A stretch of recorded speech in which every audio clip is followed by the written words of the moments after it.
주요 사건 사고 소식 자세히 알아보겠습니다. 박성배 변호사 나와 있습니다. 어서 오세요. 안녕하십니까? 네, 먼저 어제 불법 정치자금 수수와 돈봉투 살포 의혹에 휘말려서 구속이 된 송영길 전 대표의 첫 번째 재판이 있었습니다.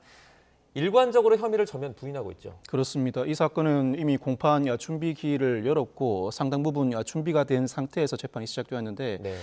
첫 기일에서 변호인뿐만 아니라 송 전 대표가 직접 약 20분간 격정적인 토론을 시작했습니다. 네. 정치적인 책임이 있어 송구스럽게 생각하지만 법률적으로 관여한 바가 없고 모르는 사건이라는 취지로 주장하면서 공소 사실을 단순히 부인하는 수준을 넘어서서 위법 수집 증거뿐만 아니라 정당법 위반과 관련해서는 공소시효가 도과할 여지가 있다. 즉 선거법 위반과 관련해 형평성이 문제되니 위헌 법률 심판 제청을 해달라는 각종 법리적 주장도 망라해서 주장한 바가 있습니다. 네. 이제 송 전 대표 매일 밤 108배를 하면서 안타까움을 호소할 시간을 기다려왔다 이렇게 심경을 밝히기도 했고요. 네. 그리고 검찰이 추측에 기초해서 기소를 했다 이렇게 목소리를 높이기도 했습니다. 네. 무리한 기소다 이렇게 주장하고 있는 거죠. 일단 이 정당법 위반과 관련해서는 윤관석 의원이 이미 기소돼 1심에서 실형 선고를 받은 바가 있습니다. 네. 강래구치도 같은 혐의로 이미 실형을 선고받은 바가 있는데 이 전제된 사실에도 불구하고 송 전 대표는 검찰이 무리한 기소를 감행했다고 주장하고 있습니다. 네. 무엇보다도 검찰은 이 사건 전반의 최종 수혜자는 송 전 대표인 만큼 송 전 대표가 관련 사실을 보고받거나 승인하는 등으로 관여했다고 보고 있습니다. 그렇지만 송 전 대표는 그 근거가 여실히 부족하다고 주장하고 있는데요. 네.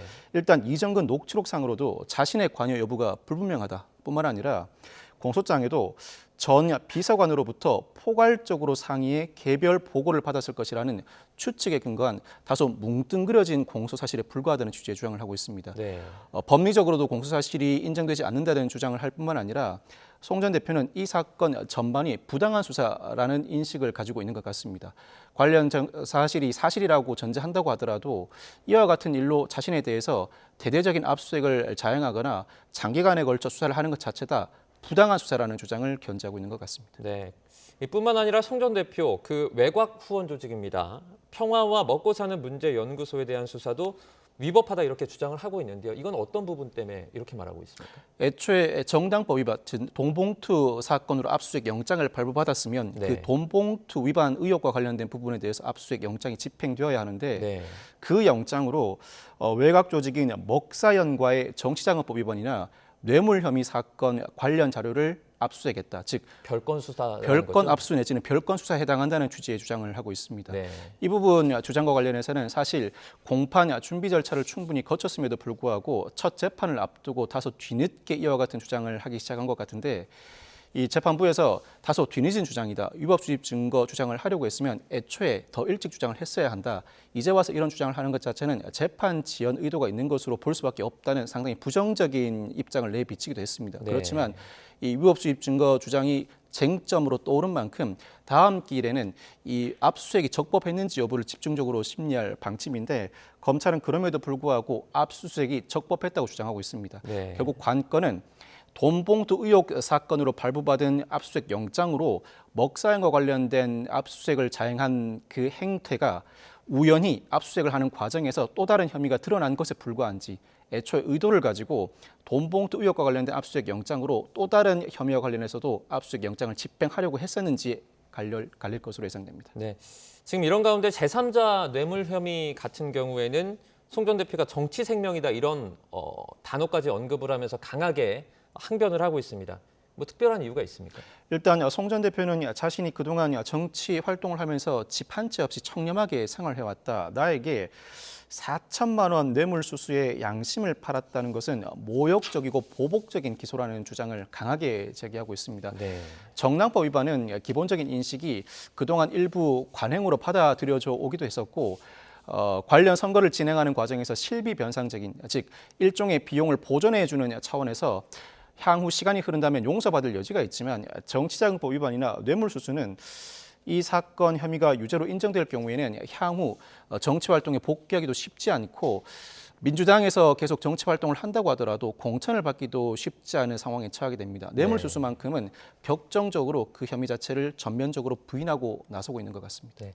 지금 검찰이 압수수색으로 확보한 증거를 두고 이것을 적법하게 쓸 수 있는지에 대해서도 입장이 좀 엇갈리고 있습니다. 네. 아까 전에 말씀하신 별건 수사도 여기에 해당이 될 것 같은데 네. 어떻게 보십니까?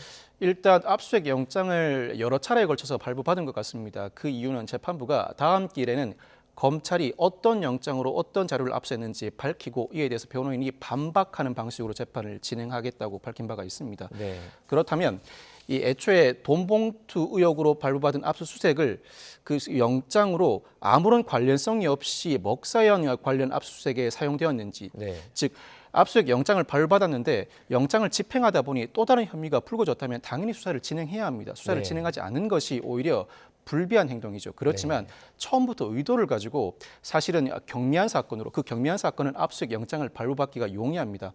사실은 더 큰 범죄를 입증할 용도로 경미한 사건으로 압수수색 영장을 발부받았다면, 즉 애초에 의도가 있었다면 네. 그 자체는 별건 압수로서 위협한데 그 의도가 드러날지 말지가 이 사건의 쟁점으로 불거질 것 같습니다. 네. 여러 차례 영장을 발부받는 과정에서 자연스럽게 또 다른 혐의가 드러난 것에 불과하다면 위법 수집 증거가 아닌 것이고, 송영길 전 대표 측의 주장처럼 애초에 돈봉투 의혹과 관련해 압수수색 영장을 발부받아 놓고, 즉 쉽게 압수수색 영장을 발부받아 놓고 더 큰 범죄에 사용했다면 이는 위법 수집 증거로 사용할 수 없게 됩니다. 네. 지금 검찰의 생각은 송 전 대표와 많이 좀 다른 것 같습니다. 혐의들을 조금 보자면요. 정당법 위반 혐의도 있고요. 그다음에 뭐 정치자금법 위반 관련된 혐의도 있습니다. 이게 조금 복잡해서 조금 이렇게 쉽게 설명을 좀 해주시죠. 일단 당대표 경선과 관련한 돈봉투 살포 의혹 전반이 정당법 위반입니다. 즉 네. 2021년 3월, 4월 선거자금 6천만 원을 수수해서 네. 국회의원 돈봉투로 6천만 원을, 지역본부장 650만 원을 제공한 혐의 전반이 정당법 위반이라고 설명할 수 네, 있습니다. 지금 저희 자막에 나가는 건 정치자금법 위반 혐의를 써 있는데 이게 좀 이것에 해당하는 게 아니라 정당법 위반 혐의에 조금 더 가깝다 이렇게 그렇습니다. 보시는 거죠? 돈봉투 살포 과정에서 그 자금을 마련한 행위뿐만 아니라 네. 살포한 행위 전반을 정당법 위반으로 의율하는 것이 옳을 것 같습니다. 네. 또 다른 정치자금법 위반과 뇌물수수 혐의는 먹사연과 관련된 문제입니다. 사실은 표가 먹고 사는 문제연구소 먹사연은 대외 조직이지만 사실상 송 전 대표의 외곽 조직으로 기능했고, 이 조직을 통해서 정치자금법이 정한 금액 이상의 자금을 수수했다고 보는 것이 검찰의 시각입니다. 그렇다면 네. 정치자금법 위반에 해당하는 것이고, 그 자금 중에 일부는 소각시설 관련 로비 대가로 사업가로부터 4천만 원을 수수한 혐의가 포함되어 있으니 정치자금법 위반 혐의 중에서 일부 4천만 원은 뇌물수수에도 해당한다는 것이 검찰의 시각입니다. 네. 뭐 앞서 저희가 뭐 예단하는 건 당연히 안 되겠지만 지금 검찰이 주장한 이와 같은 혐의들이 만약에 모두 인정된다면 송 전 대표는 뭐 정치적인 생명은 좀 위험하다 이렇게 봐야겠네요. 이 혐의가 모두 인정된다면 앞서 윤관석 의원이 정당법 위반만으로도 징역 2년이 선고됐습니다. 사실 네. 윤관석 의원의 경우에는 정당법 위반 중에서도 금품 살포까지는 아직 기소가 되지 않았었고, 네. 이 금품 살포를 위한 자금 마련 혐의로만 정당법 위반으로 기소가 됐음에도 불구하고 네. 징역 2년이 선고됐습니다. 여기에 송 전 대표는 이 혐의가 모두 유죄로 인정된다면 그 이익의 최종 수혜자입니다. 적어도 징역 2년 이상이 선고될 것으로 보이고, 여기에 정치자금법 위반이나 뇌물수수 혐의까지 모두 유죄로 인정된다면 적어도 징역 4년 이상은 선고될 것으로 예상되어서 네. 선고 자체로도 상당히 중형 선고일 뿐만 아니라 정치적 생명에도 상당한 치명타로 작용할 수밖에 없습니다. 네. 지금 송 전 대표가 앞서 실형을 선고받은 조국 전 장관 등을 거론하면서 보석 인용 거듭 요청하고 있습니다. 지금 뭐 재판부가 내일인가요? 송 전 대표 이제 신문하기로 했는데 결과는 좀 어떻게 전망하십니까? 송 전 대표가 공소 사실을 부인하면서 여러 가지 법리적인 주장을 하고 있는데 그중 한 가지가 보석 허가 신청입니다. 네. 이 보석 신청을 하게 되면 통상 재판이 진행되는 날 보석 심리도 동시에 진행되기 마련인데, 이례적으로 어제 재판이 진행되고 내일 보석 신문기를 따로 열게 됐습니다. 보석은 필요적 보석과 임의적 보석으로 나뉩니다. 필요적 네. 보석은 도주 우려나 증거인멸 우려가 없는 한 당연히 보석을 허가해 주어야 하는 경우를 일컫고, 네. 임의적 보석은 그와 같은 사유가 없더라도 건강상의 이유가 있을 때 보석을 허가해 주는 사유라고 할 수 있습니다. 네. 그럼에도 불구하고 내일 보석 신문기를 연다고 하더라도 보석 인용 가능성은 낮아 보이는데, 일단은 기소한 이후에, 즉 구속 기소되었음에도 불구하고 그동안 특별한 사정 변경이 없습니다. 뿐만 아니라 같은 재판부가 이미 윤관석 의원과 강래구씨에 대해서 정당법 위반으로 유죄 선고를 하면서 윤관석 의원의 보석 신청을 기각한 바 있고 강래구씨의 경우에는 구속기간 만료로 보석 허가를 해줬다가 실형을 선고하면서 보석 허가를 취소하고 재구금한 바가 있습니다. 이와 같은 네. 전례에 비춰본다면 같은 재판부의 판단인 만큼 내일 보석 신문길이 열린다고 하더라도 보석 허가 가능성은 상당히 낮다고 볼 수 있습니다. 네, 저희가 자막으로는 전해드렸는데요. 옥중 출마 선언, 그러니까 조만간 창당 예정이다 지금 라고 전해지고 있는 상황입니다. 만약에 보석이 인용되지 않는다면 실제로 옥중에서도 창당이 가능합니까? 창당은 가능하죠. 송영길 전 대표가 창당하는 정당이 소나무당이라고 네. 하는데 차별성이 뚜렷하고 송 전 대표를 상징하는 명칭이라고 합니다. 당장 보석 신문이 예정된 내일 중앙당 창당 결기대회를 연다고 알려져 있는데 네. 당 대표가 부재한다고 하더라도 당을 창당하거나 운영하는 것 자체가 불가능하지 않습니다. 이때는 총선을 앞두고 결국 당 대표가 옥중에서 진두지휘를 해야 할 것으로 보이고 송 전 대표는 방어권 행사와 정치 활동을 위해서 보석 허가 신청을 해달라고 요청했지만 네. 보석 허가 가능성이 상당히 낮은 만큼 결국 옥중에서 당을 창당해 총선에 대비해야 할 것으로 예상됩니다. 네, 지금 검찰이 다른 그 돈봉투 관련된 의원들 출석도 요구하겠다 이렇게 밝혔지만 지금 총선이 이제 한 달하고 조금 더 남았거든요. 네네. 총선 전 처분은 좀 쉽지 않을 것 같아요. 쉽지 않을 것 같습니다. 검찰이 바라보고 있는 돈 봉투를 수수한 의원이 20여 명에 달하는데 네. 일단 그중에 3명이 이미 기소가 된 상태입니다.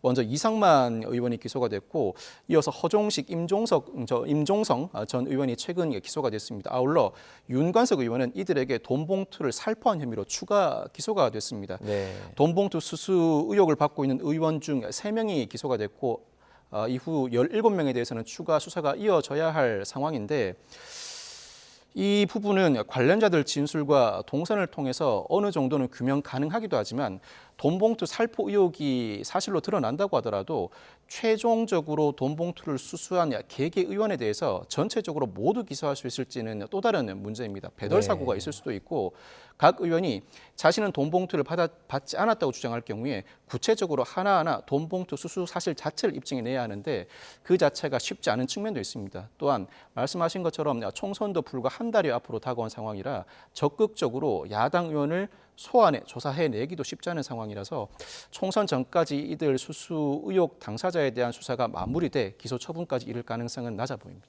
네. 네, 알겠습니다. 일단 송 전 대표 소식은 이어지는 뉴스에서 조금 더 전해드리도록 하고요. 어제가 발표가 난 그 남현희 씨와 전청조 씨의 사기 공범 의혹 관련 소식도 저희가 짧게 좀 짚어보도록 하겠습니다. 네. 전청조 씨와 그리고 남현희 씨 관련 사건에서 지금 남현희 씨가 공범 혐의, 무혐의 처분을 받았습니다. 결론이 이런 처분 내린 이유가 어디 있습니까? 남현희 씨에 대해서는 피해자들이 공범 의혹으로 고소 고발을 진행한 바가 있습니다. 앱 개발 투자 관련 회의에 남현희 씨가 직접 참석했다는 주장도 제기된 바 있고 펜싱 아카데미 수강생 학부모로부터도 고소를 당한 바가 있습니다. 네. 여러 차례 조사 끝에 남현희 씨에 대해서 무혐의 불송치 결정을 했는데 경찰이 그동안 휴대전화를 살펴보고 남현희 씨와 전청조 씨에 대한 3차례에 걸친 해질 신문도 진행해봤지만 남현희 씨가 공모했다고 볼 만한 근거가 없다는 이유로 무혐의 처분을 했습니다. 네. 불송치 결정에 대해서는 고소인이나 피해자가 이의 신청을 할 때는 반드시 검찰에 송치돼 검찰이 재수사를 할 여지도 남아있고 네. 이의 신청을 하지 않는다고 하더라도 경찰이 무혐의 종결한 사건은 반드시 송부해야 하기 때문에 검찰이 자체적으로 보완 수사 요구를 할 가능성은 여전히 남아 있습니다. 네, 이제 무혐의랑 무죄가 있지 않습니까? 지금 각각 제가 알기로 뭐 검찰과 법원이 이렇게 결정하는 것으로 네네. 알고 있는데, 그러니까 무혐의가 무죄보다 조금 더 뭐 이런 표현이 적절한지 모르겠지만 가볍다 이렇게 좀 볼 수 있는 겁니까? 수사기관의 처분을 무혐의라고 하고 법원의 처분을 무죄라고 하는데 네. 수사기관이 애초에 무혐의 처분을 했다면 법원은 심리할 필요도 없는 것이죠. 즉 네. 수사기관이 보기에도 근거가 불충분하다는 것이 무혐의 처분이고 네. 법원의 무죄 판결은 수사기관이 볼 때는 유죄로 보이지만 법원이 볼 때는 무죄라는 생각이 들 때 내려지는 처분입니다. 네. 그러면 지금 남현희 씨 같은 경우에는 실제로 전청조 씨를 재벌 3세다 이렇게 믿었다라고 볼 수 있다는 정황상 증거가 나온 걸까요? 경찰이 보기에도 고급 외제차 명품 가방도 남현희 씨가 범죄 수익인지 모르는 상태로 받은 것으로 보인다고 판단을 했습니다. 네. 아마 피해자들 입장에서는 전청조만 보고 투자를 했다기보다는 남현희 씨의 명성을 믿고 투자한 측면이 분명히 있을 것이고 남현희 씨가 적극적으로 가담했다는 증거가 현출되지 않다고 하더라도 남현희 씨가 도의적인 책임은 피하기 어려울 것으로 보이는데 물론 검찰의 보안수사 요구나 이어지는 경찰의 수사가 진행될 여지도 남아 있습니다. 네. 무엇보다도 경찰이 수사하는 과정에서는 참고할 만한 판결이 전청조 씨와 이 경호팀장 이모 씨의 최근 판결이 있습니다. 이 판결에서도 이모 씨가 공범 혐의로 기소가 됐습니다만 법원은 사기 방조 혐의만 인정했습니다. 사기 방조를 인정한 이유도 중간에 계기가 있습니다. 예를 들어서 전청조 씨가 이 씨의 휴대전화를 빌려서 피해자와 통화한 사실을 이 씨가 인지하고 있었다거나 이 씨가 자신의 명의로 카드를 제공했음에도 불구하고 전청조 씨가 상급 카드로 위조한 사실을 이 씨가 인지하고도 방치했다는 정도의 사정이 있었습니다. 네. 아마 결정적인 계기에 해당하는 특별한 사정 변경이 없다고 보고 달리 적극적으로 공모했다고 볼 만한 근거가 없다는 전자에서 일단 경찰이 무혐의 처분을 한 것 같습니다. 네, 지금 남현희 씨 관련해서도 사기 방조 아닌 다른 혐의에 대해서는 아직 수사가 진행 중인 거죠? 그렇습니다. 남현희 씨에 대해서는 대한체육회 이사로 활동하던 중에 전청조로부터 고급 외제차를 받은 혐의와 관련해서는 청탁금지법 위반으로 수사가 진행 중이고 네. 남현희 씨가 운영하는 아카데미에서 코치의 성추행을 방조했다는 혐의에 대해서도 수사가 진행 중입니다. 청탁금지법 위반과 관련해서는 남현희 씨가 공공기관 이사로서 공직자 등인가가 쟁점이 될 것으로 보이고 성추행을 방조했다는 혐의 자체는 성폭력처벌법상 처벌 규정이 없습니다만 명예훼손죄 등으로 누군가가 고소해야 적극적인 수사가 진행될 것으로 보입니다. 무엇보다도 남현희 씨를 고소한 피해자들은 남현희 씨를 통해서 일부 재산 피해를 보전할 수 있다는 기대를 갖고 있을 것 같은데 경찰이 무혐의 처분을 했습니다만 각종 물품에 대해서는 남현희 씨가 이미 제출한 바가 있고 전청조 등에 대해서 유죄 판결을 선고한 재판부가 몰수 판결을 한 바가 있습니다. 네. 이 물품에 대해서 어떻게 처분할지는 수사기관도 향후 더 고민을 해봐야 할 것 같습니다. 네, 알겠습니다. 여기까지 듣겠습니다. 주요 사건 사고 알아봤습니다. 박성배 변호사와 함께했습니다. 고맙습니다. 감사합니다.